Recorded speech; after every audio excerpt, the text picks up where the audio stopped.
dice, ¿verdad? Cardiopatía hipertensiva pulmonar, es decir, cuando un problema pulmonar desencadena hipertensión pulmonar y por lo tanto complica las cavidades derechas del corazón. Es lo que dice acá, ¿no? Todo proceso pulmonar. Entonces, el problema empieza a nivel pulmonar, que afecte secundariamente la función y anatomía de las cavidades derechas del corazón. ¿Qué problemas pulmonares? Cualquier problema pulmonar crónico. Y ahorita solo nos vamos a referir a las causas crónicas que llamamos cor pulmonale crónico. Todas las neumopatías, todos sabemos que el EPOC, enfermedad pulmonar obstructiva crónica, es una de las enfermedades pulmonares más frecuentes, asociadas a tabaquismo, a exposición a humo de leña o algunas otras. Pero también las enfermedades pulmonares intersticiales, asociadas al, por ejemplo, a la exposición del polvillo ese del algodón, etc. Quiere decir, todo problema pulmonar crónico con el tiempo va a ocasionar hipertensión pulmonar. ¿A qué se debe esta hipertensión pulmonar? Uno de los factores más importantes es la hipoxia, que causa vasoconstricción pulmonar y por lo tanto remodelado en la vasculatura pulmonar. Pero también influyen otros factores como receptores histamínicos, serotonina, angiotensina 2, prostaglandinas, F2, A2, etc. Pero el factor fundamental es la hipoxia crónica. Entonces, todos los problemas pulmonares crónicos,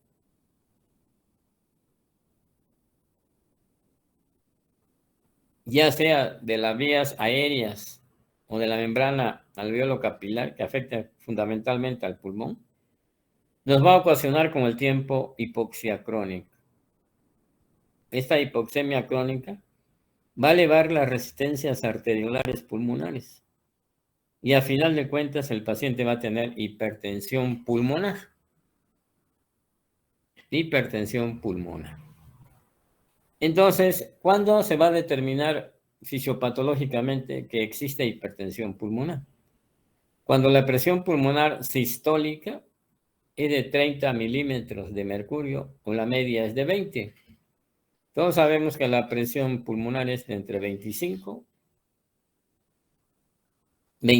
de sistólica, entonces 5 milímetros más. Es cuando hablamos ya de hipertensión pulmonar. ¿Qué es lo que hace la hipoxia crónica? Produce una vasoconstricción crónica de las arteriolas pulmonares y esa vasoconstricción crónica va cambiando, va remodelando la vasculatura a nivel de estas arteriolas. Por lo tanto, aumentando la presión pulmonar, es decir, la presión de la arteria pulmonar. Entonces, el cuadro clínico es muy sencillo. Es un paciente que tiene una neumopatía crónica, ese es su problema fundamental. Y a este paciente le encontramos ingurgitación yugular, hepatomegalia. Entonces decimos que tiene un cor pulmonar. En las fases iniciales solo hay hipertrofia del ventrículo derecho y posteriormente ya bloqueo completo, bloqueo de la rama derecha de las de His. Y es por etapas. Primero, como va aumentando poco a poco la presión de la arteria pulmonar, y el ventrículo derecho es el que tiene que pasar la sangre sobre la arteria pulmonar. Y como esto es lentamente, se va hipertrofiando. Por eso, en algunos pacientes con problemas pulmonares crónicos encontramos hipertrofia del ventrículo derecho y posteriormente bloqueo de la rama derecha de las de His. Y el cuadro clínico es fundamentalmente del problema pulmonar. Y obviamente manifestaciones de falla cardíaca derecha. ingurgitación yugular, hepatomegalia, reflujo hepato-yugular, y pocas veces en estos pacientes nosotros le vemos edema en la clínica. Es decir, va a dar datos de insuficiencia cardíaca derecha en la fase más tardía, de acuerdo a la elevación de la presión pulmonar. Y en estos pacientes fue descrito por el doctor Ignacio Chávez el dato clínico que conocemos como complejo pulmonar de Chávez. El nombre lo dice, complejo pulmonar de Chávez. Y a final de cuentas lo que este complejo significa es que existe dilatación del tronco de la arteria pulmonar. Sabiendo esto, pues es muy fácil los datos clínicos. Uno, en el segundo espacio intercostal, junto al esternón del lado izquierdo, si se dilata el tronco de la arteria pulmonar, podemos encontrar los siguientes datos. Uno, si ponemos el dedo, vamos a sentir una pulsación. Si percutimos, vamos a tener una zona de matidez cuando menos de 2 centímetros. Y 3, si ponemos el estetoscopio, vamos a encontrar un soplito expulsivo en esta zona. Entonces, como ven, todo es complejo pulmonar de Chávez, son datos clínicos. Porque, de acuerdo a la cardiología mexicana, el inicio de la cardiología siempre debemos de conocer bien los datos clínicos de nuestro paciente. Y ya posteriormente pediremos todos sus exámenes como cualquier paciente. Entonces, lo que el doctor Ignacio Chávez, que fue el primero que inició el Instituto Nacional de Cardiología, por eso se considera que tenía que pasar a la historia para algún dato clínico. Y el complejo pulmonar de Chávez, ¿cuándo lo buscamos nosotros en realidad? Es muy raro que lo busquemos.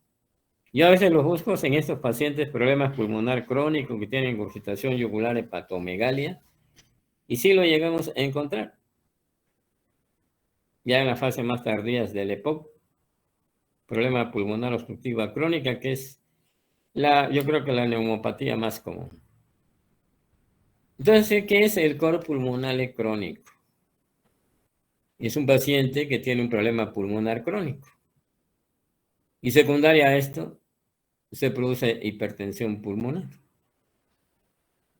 Y esta hipertensión pulmonar sobrecarga hace que el ventrículo derecho tenga que pasar la sangre sobre la arteria pulmonar que está aumentada su presión, por lo tanto se va hipertrofiando.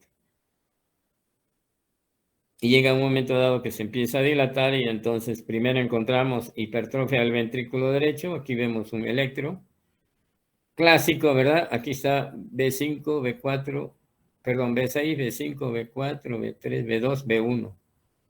Ven cómo en B1 hay una R altas y una S muy profunda en B6. Y la transicional que vemos realmente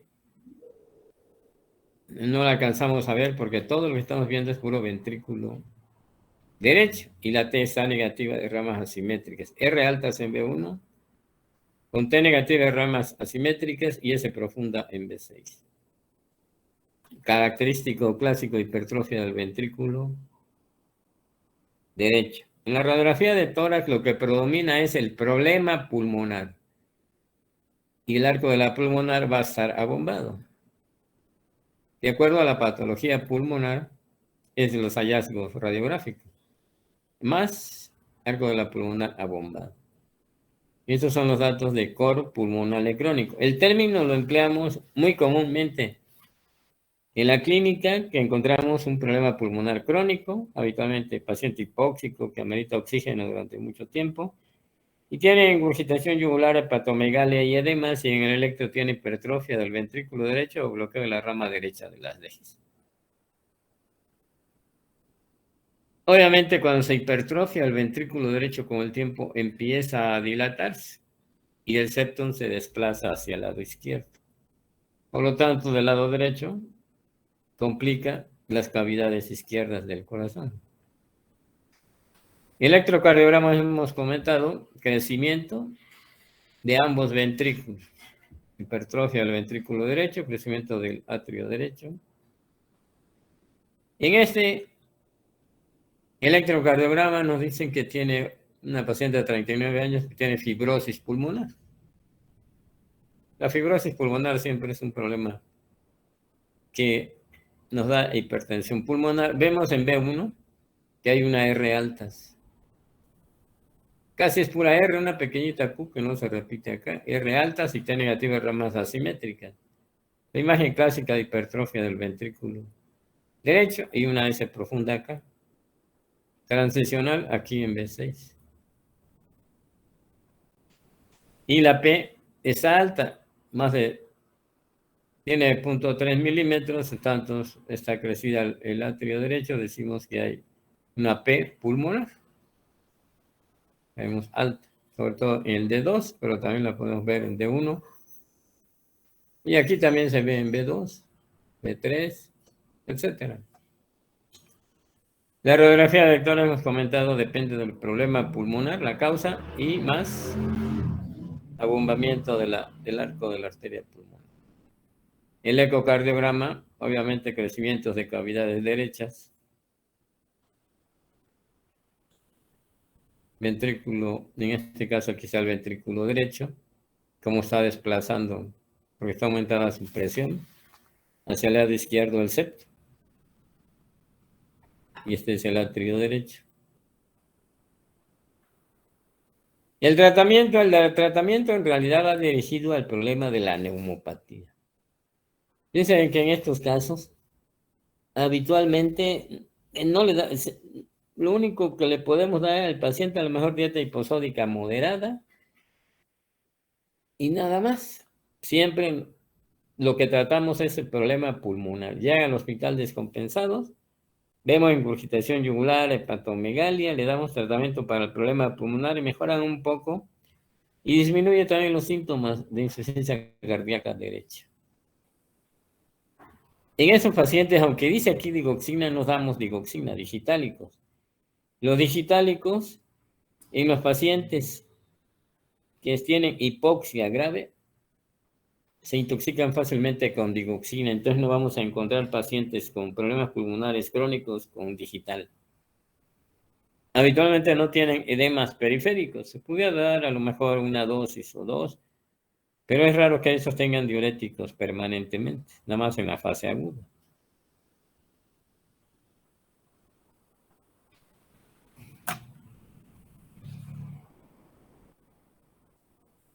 ¿Alguna pregunta de cor pulmonale? Un término que empleamos mucho, pero que realmente nos dedicamos el tratamiento al problema pulmonar.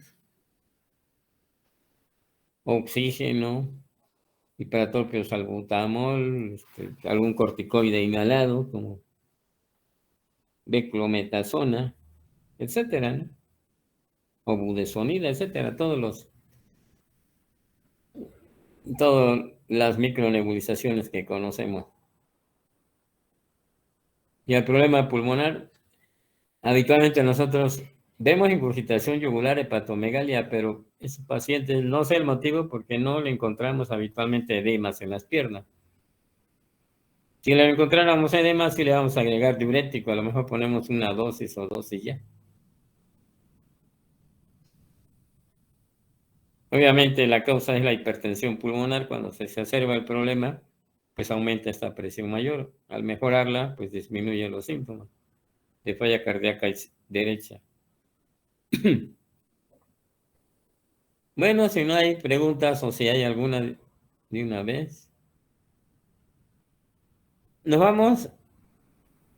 Entonces, este es cor pulmonale crónico.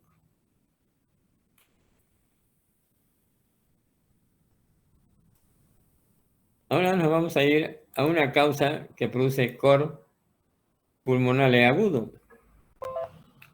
Hace rato estábamos viendo que en la clasificación veíamos que hay unas causas agudas. De las causas agudas, la más común es la tromboembolia pulmonar o un problema agudo pulmonar, como una neumonía de focos múltiples, etc. Entonces, nos interesa saber la tromboembolia pulmonar. La tromboembolia pulmonar en realidad es una patología que se le presta mucha atención desde hace muchos años, porque es una de las causas de muerte que pasa desapercibida. Ese es el problema. Entonces tenemos que estar siempre pensando en ella para que no se nos pase. Y actualmente, desde que apareció la enoxaparina, nosotros a cualquier paciente que esté en urgencias y vemos que no se va a poder mover, va a estar varios días en la cama, le ponemos enoxaparina. Motivo: profilaxis contra tromboembolia pulmonar. Antes de la enoxaparina le poníamos heparina, pero de repente algún paciente que iba más o menos mejorando y de repente empeoraba y era por tromboembolia pulmonar, o a veces fallecían y la tromboembolia pulmonar pasaba desapercibida. Entonces, es un diagnóstico de exclusión, pero que tenemos que estar siempre pendientes en ella. Tromboembolia pulmonar es la causa de hipertensión pulmonar aguda más frecuente. Claro, si el paciente tiene una neumonía muy grave, pues va a complicar también insuficiencia cardíaca derecha. Igual las neumonías de foco múltiples complican el problema agudo, sobrecarga las cavidades derechas del corazón. Pero reviste fundamental importancia la tromboembolia pulmonar. Esta patología ustedes la ven en problema pulmonar. Pero en cardiología siempre hay que estar pendientes. Yo creo que en cualquier patología a los que dediquemos tenemos que pensar en la tromboembolia pulmonar, que no se nos vaya a pasar. El 90% de la tromboembolia pulmonar se debe a trombosis venosa profunda de miembros pélvicos.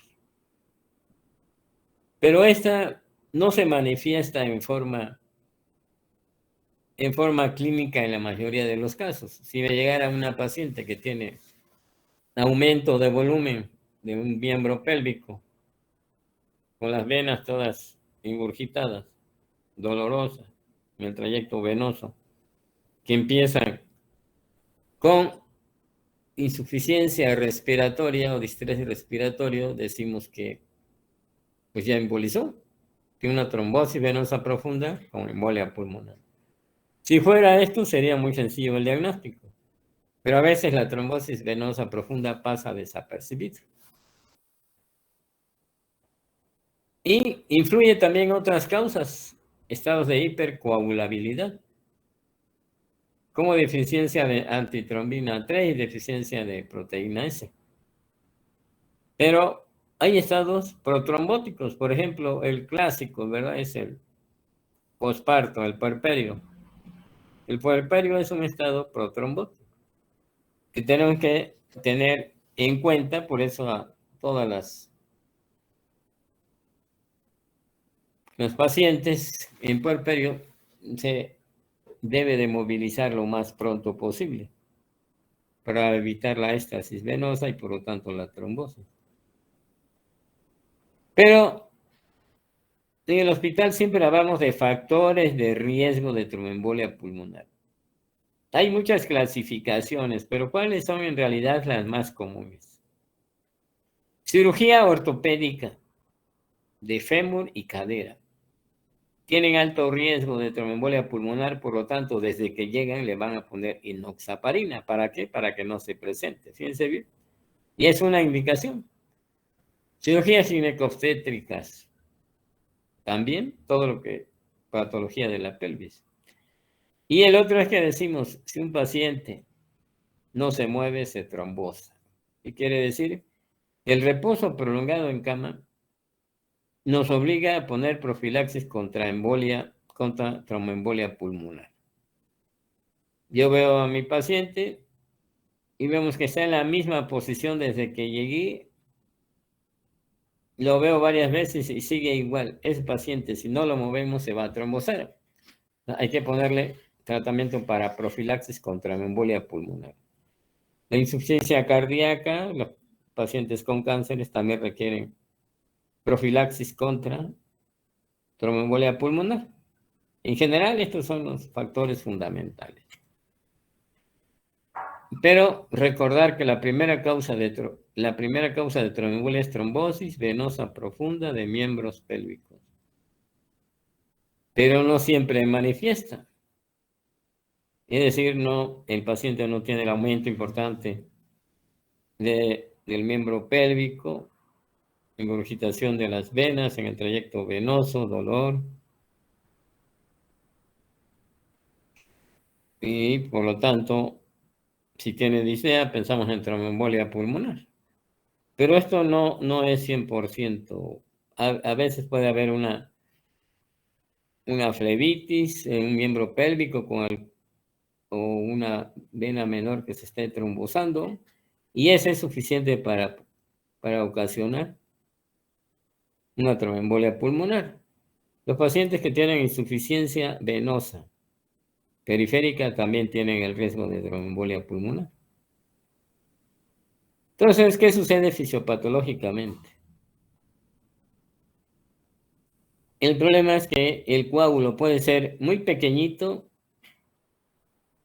y desprenderse muchas veces. O sea, muchos coágulos muy pequeñitos o un coágulo más grandote.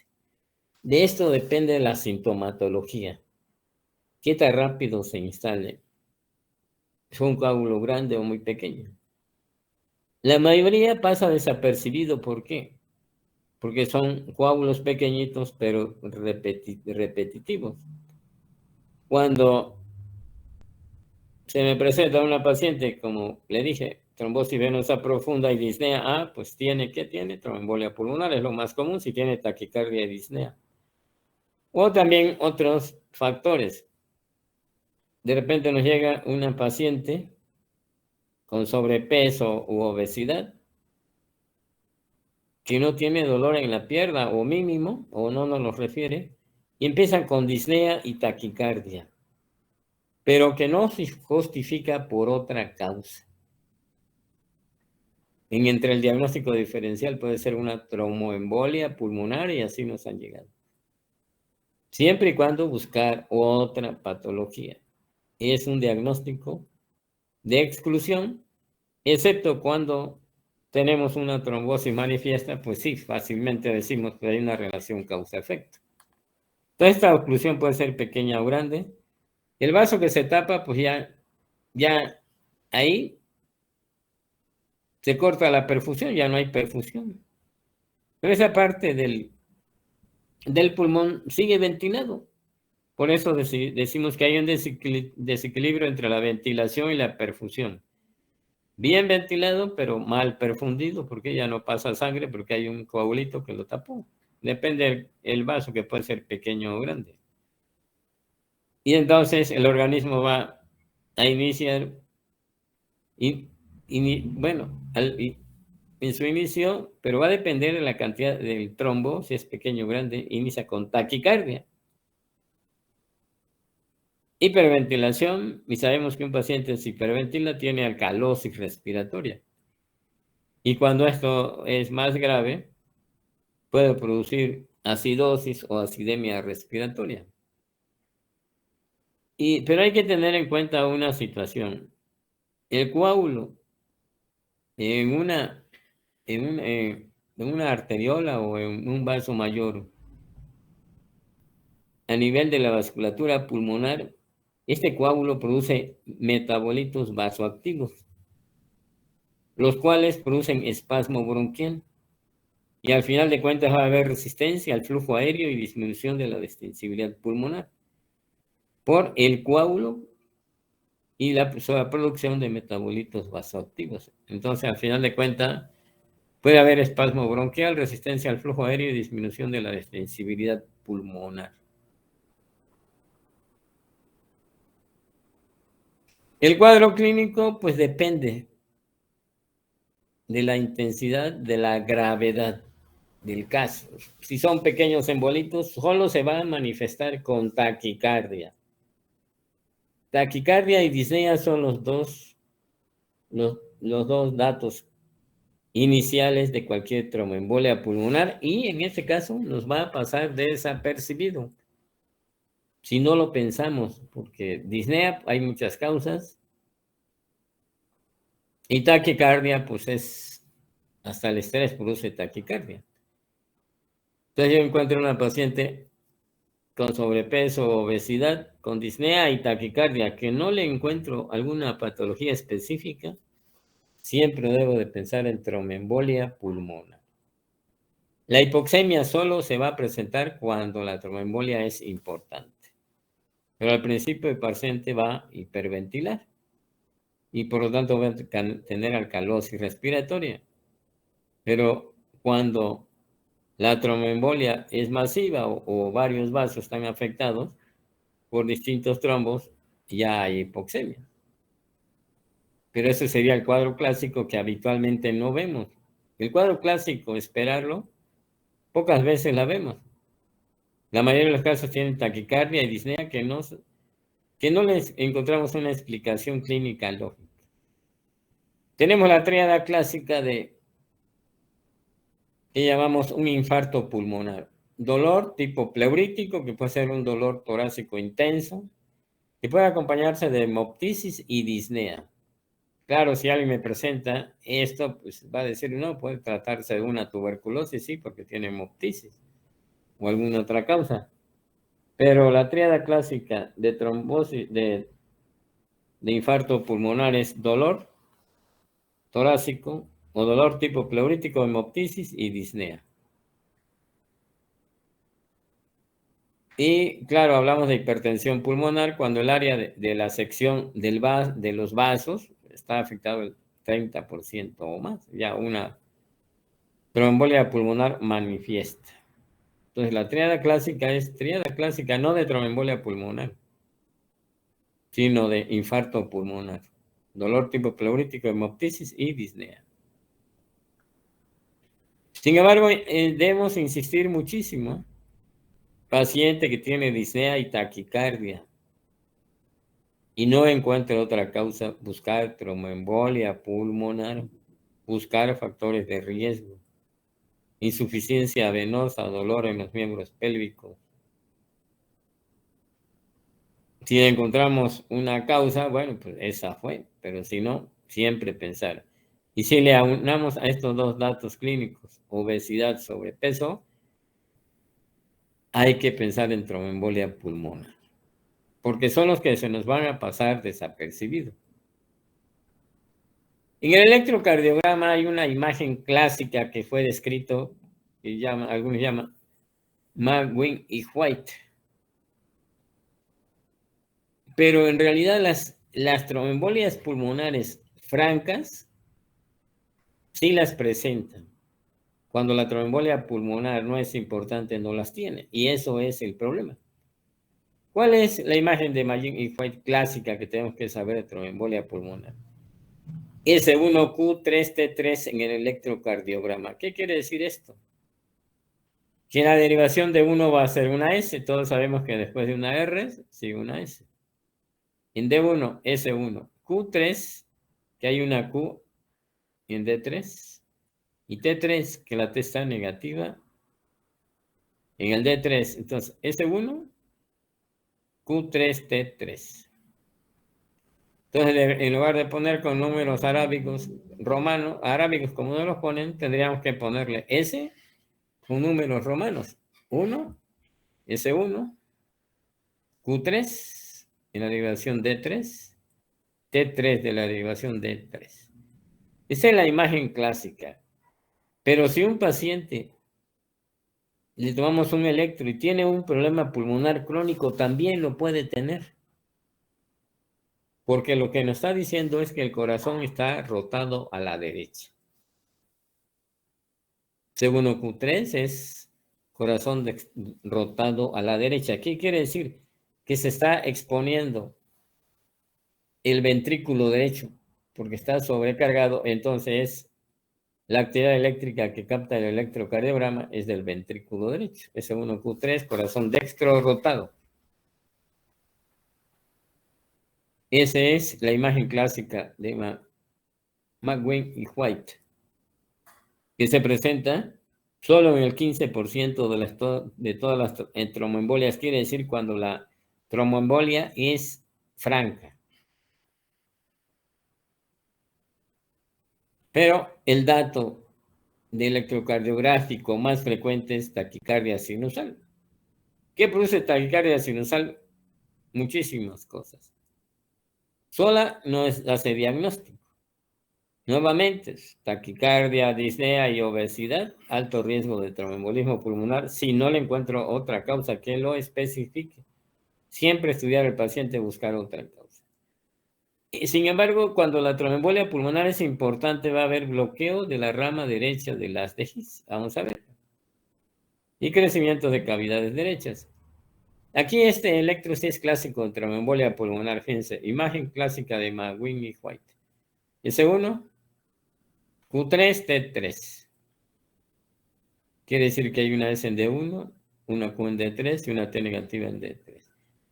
Y aquí en B1 tiene RSR y S empastada. En lugar de estar empastada, está profunda.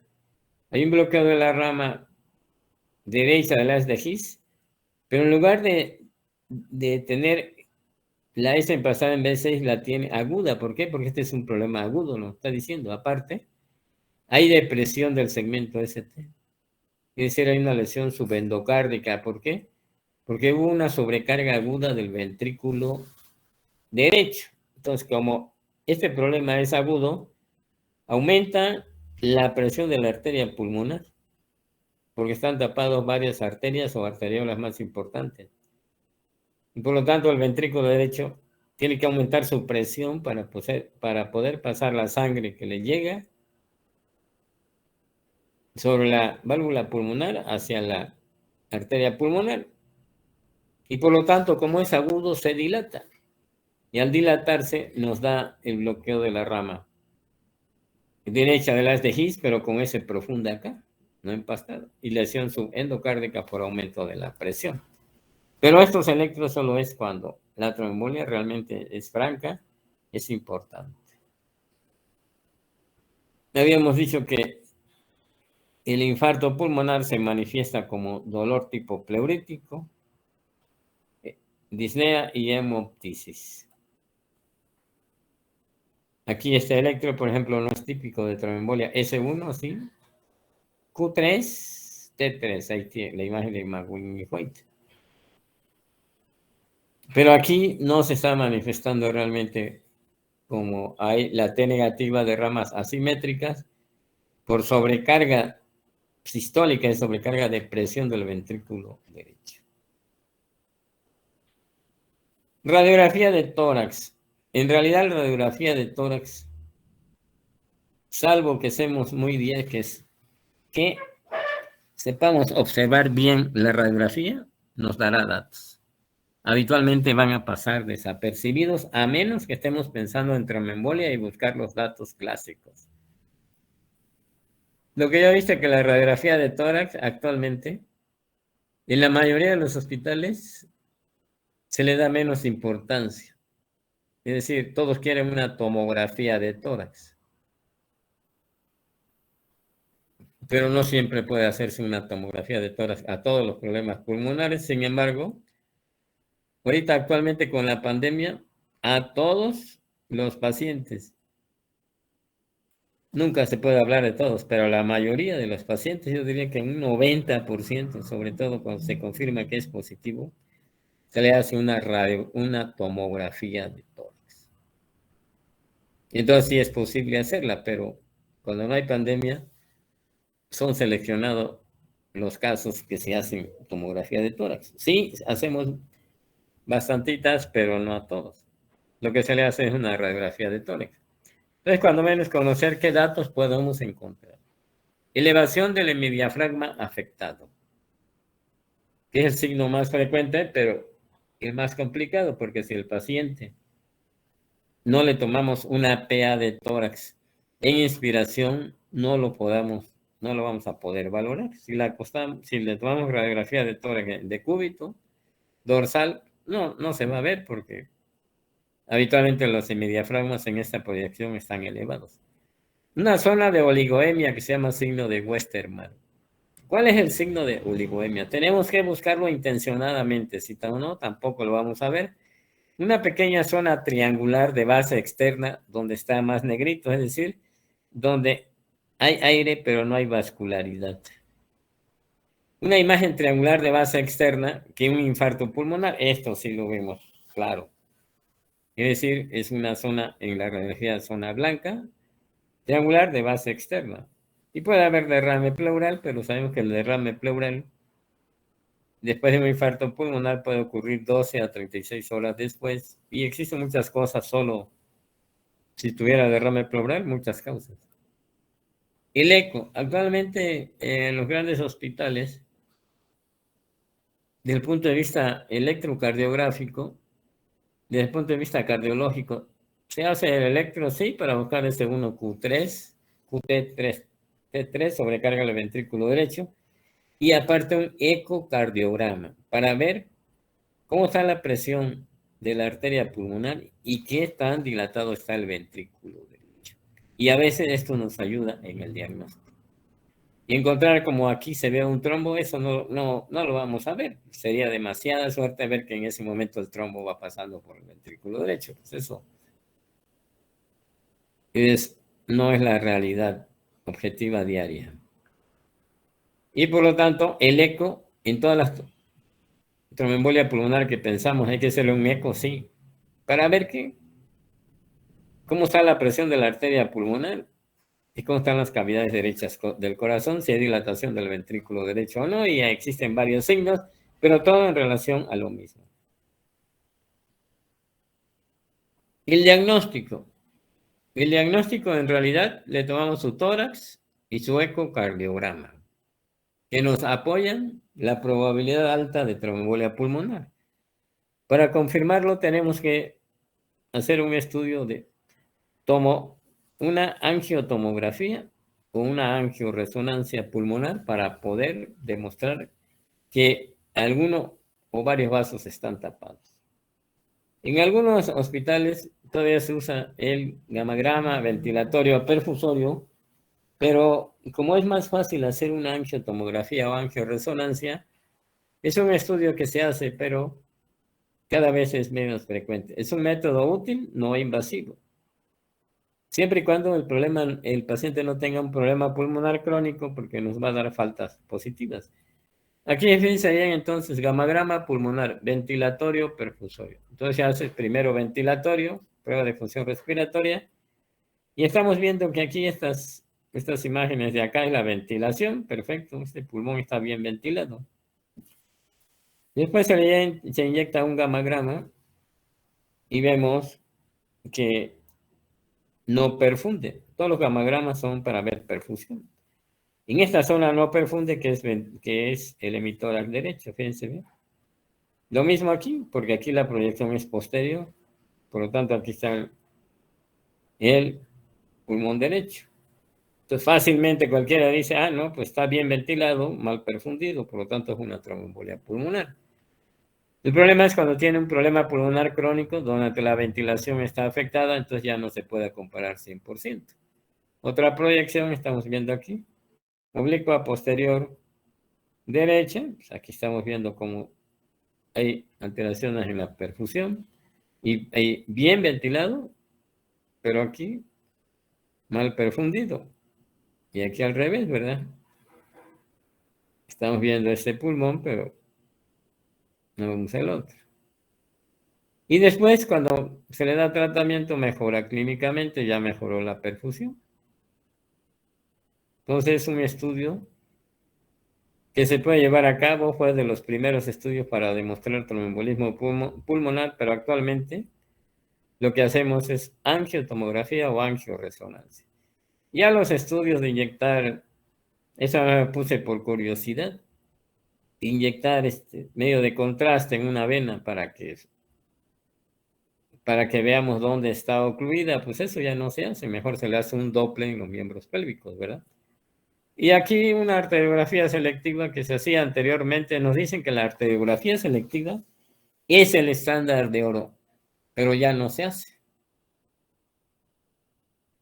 Yo creo que con el tiempo va a cambiar que el estándar de oro para la tomografía, para la tromboembolia pulmonar, pues es la angiotomografía. Aquí sí, aquí hay un vaso, no está tapado, pues está obstruido, ¿no? Pues aquí es clásico.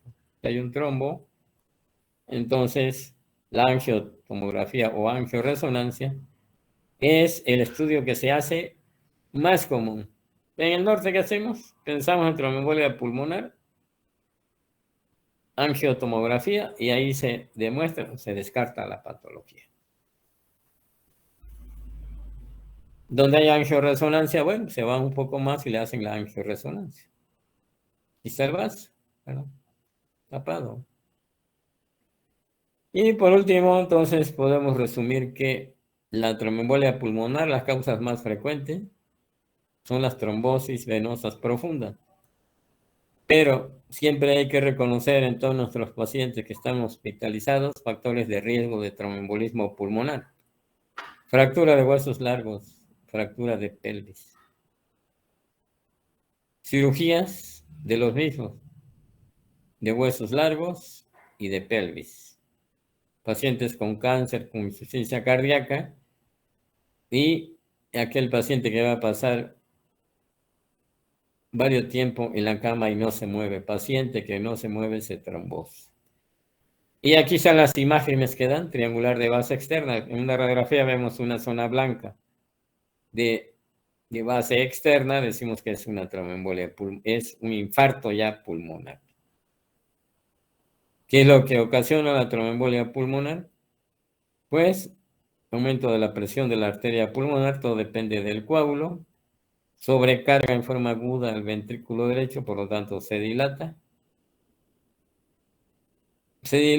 y nos va a dar S1Q3T3 y bloqueo la rama derecha, la con lesión subendocárdica en la fase más prolongada. Inicialmente solo vemos taquicardia y disnea. El tratamiento, bueno, en algunos casos puede darse algún fibrinolítico, el que se usa el Acteplase es el que usamos aquí en estos casos. Y enoxaparina. Desde que tiene el riesgo de tromboembolia pulmonar, damos enoxaparina. 1 miligramo por kilogramo de peso, 2 veces al día cuando pensamos en tromboembolia pulmonar. Cuando es profilaxis, solo 1 miligramo por kilogramo de peso diario. Ya no se usa la heparina clásica, ahora pura enoxaparina, porque es más fácil de...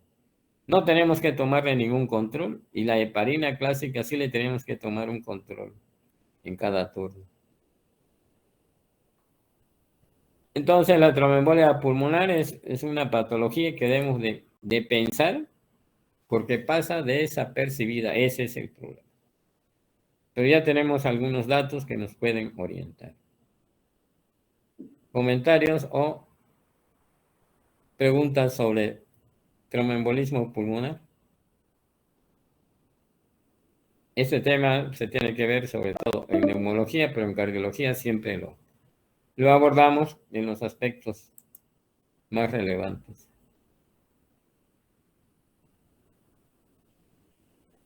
Sobre todo los aspectos clínicos, que es lo que nos interesa para sospechar el diagnóstico en nuestros pacientes.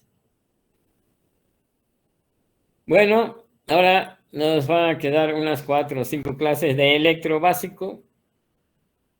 Mañana es jueves, pero ya empiezan las festividades de los días de muerto, el Halloween, etcétera, entonces no va a haber clase. El 1 y el 2 nos vemos el 3.